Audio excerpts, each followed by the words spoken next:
सुनने देखने वालों को इनाम को सलाम पहुँचे।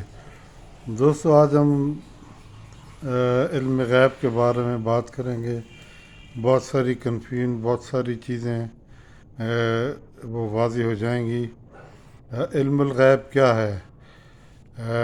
मिसाल के तौर पर मैं इधर बैठा हुआ हूँ और मेरे सामने दीवार के पीछे कोई चीज़ रखी हुई है जो मैंने नहीं देखी, तो ये मेरे लिए गैब की चीज़ है।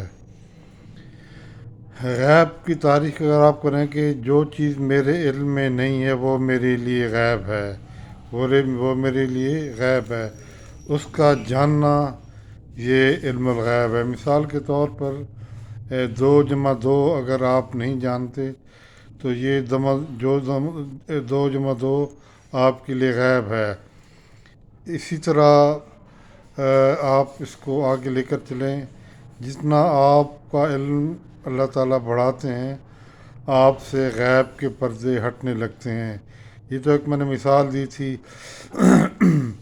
अब अगर आप के साथ एक कमरा है, उसमें कुछ चीज़ें रखी हुई, कोई एक कोने में कुर्सी पड़ी है, दूसरे कमरे में वो कोई साइकिल रखी है और तीसरी जगह पर मेज़ रखी हुई है, तो अगर आप उस कमरे में नहीं गए तो आपसे कोई पूछे कि उस कमरे में क्या चीज़ कहाँ रखी है, तो आप वो नहीं बता सकेंगे।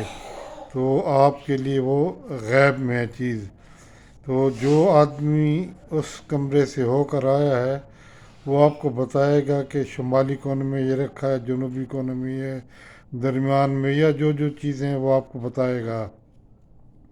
और ये उसके इल्म में आ चुका है। जो चीज़ इल्म में आ जाए वो गैब में शुमार नहीं होती।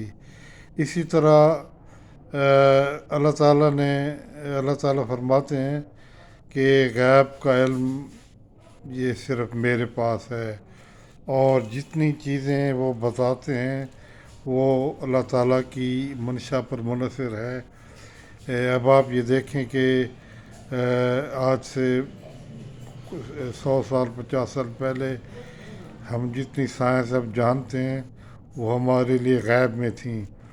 अब उसकी जस्तजू और अल्लाह ताला ने इंसान को वो इल्म अता किया और वो गैब से इल्म में शहूद में आ गई, यानी वो हमारे मुताले में, हमारी देखने में, हमारी परखने की हालत में आ गई। अब हुज़ूर सल्लल्लाहु अलैहि वसल्लम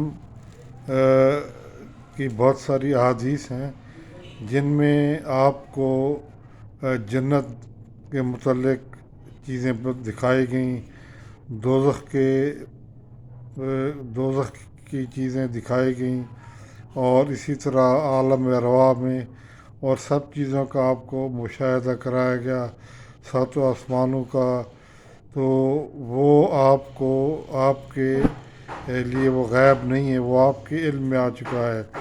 तो बहुत सारी हदीस में जन्नत के अहवाल हैं, दोज़ख के अहवाल हैं, कब्रों के अहवाल हैं, बख्शे हुए लोगों के अहवाल हैं।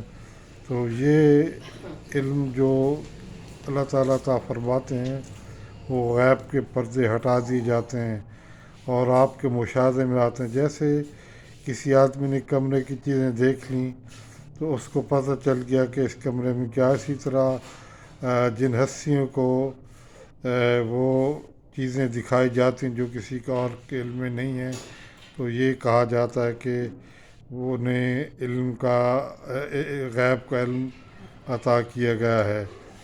मुतलक इल्म तो अल्लाह ताला के पास है, वो जितना किसी को चाहें अता फरमाएं। तो इसमें कोई अचंभे की बात नहीं है कि पैगम्बरान निज़ाम को अल्लाह ताला ने क़यामत तक की चीज़ें, क़यामत के बाद की चीज़ें उनको दिखा दी हैं। तो इसमें किसी को कोई तरद्दुद, शक नहीं करना चाहिए कि जैसे कुरान शरीफ में एक शैतान के साथ एक मुकालमा है जिसमें बताया गया कि शैतान और इंसान आपस में क्या बात करेंगे। तो क़यामत तो अभी आई नहीं। कुरान शरीफ عالم ارواح سے بھی کروڑوں سال پہلے اس کی اسے لکھ دیا گیا، عالم وجود میں لایا گیا۔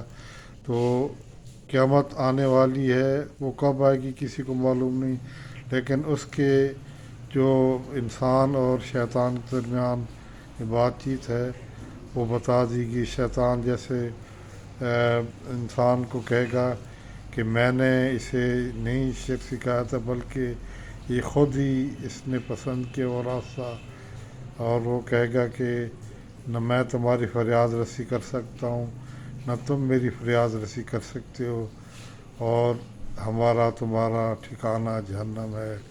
یہ وہ ڈائلاگ ہیں جو اس دن بولے جائیں گے، اور یہ اللہ تعالیٰ کے تو عالم غیب ان کے مکمل علم ہے، اس لیے انہوں نے اس کا تذکرہ کر دیا کہ آنے والی چیزیں یا کوئی بھی چیز کائنات میں ہو چکی ہے، ہو رہی ہے یا ہونے والی ہے، وہ اس کے لیے غیب نہیں ہے، بلکہ وہ عالم الغیب ہے، وہ ان چیزوں کو جانتا ہے۔